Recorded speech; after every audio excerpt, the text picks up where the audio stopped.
The era has come to stop stigmatizing people who have challenges. Good people have challenges. And let me tell you a secret. Deeper people have greater challenges. More sensitive souls have much deeper challenges. Not because they're not good, because they're so good. Depth creates challenge. Yosef Das, Yosef Machov. King Solomon was a wise man. He said the more perceptiveness, the more agony. It's just how it is. Ignorance is bliss, is not a cliche. People who have big souls feel more. They have more pain. I once heard from Dr. Twersky. He said, I asked him, what did you learn from 60 years dealing with addiction? You know what he said? That addicts are the most sensitive among us. He says, everyone has pain, but they are too sensitive and they couldn't brush off their pain and move on because they're too deep and they're too sensitive. And they needed much more in order to dull their pain, and hence they fell prey to addiction. So when I look at an addict, I can say, look what a destructive life he or she is living. And I'm right. But there's something so much truer. Look how sensitive this person is. And if I cannot provide that love, that sensitivity, if there's no space for these types of souls, what are we doing with them? Where are we sending them?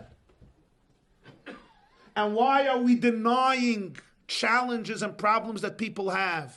Because our neighbor may find out.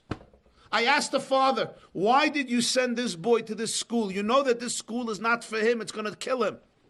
You know what his answer was?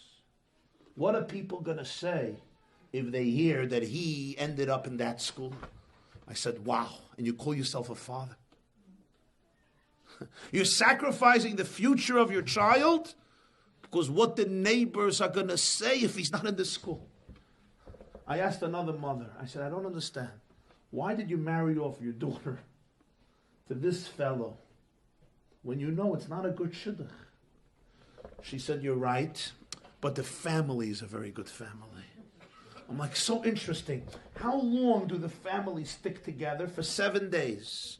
So you made your daughter miserable for 95 years so that the pictures for 7 days should look good and people should say, a nice family.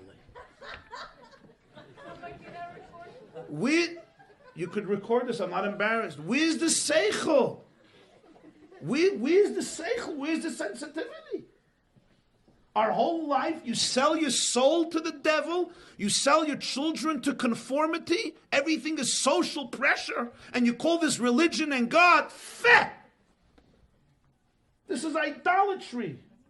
They used to sacrifice their children to the Molech, and we sacrifice our children to social pressures and stigmas that they should look good because they went to this place or that place. Stop calling it Judaism. This is called idolatry, dysfunction, stupidity, abuse, and absurdity. Be there for your children. Be there for your loved ones. Embrace them for who they are and let them shine. Each one of them is an infinite diamond. And stop protecting yourself and your reputation for people who couldn't care less about you and your children. Trust me. We talk about God and God and God and God and God until it comes to anything that has to do with truth and honesty. And then God gets thrown out of the window because what are they going to say?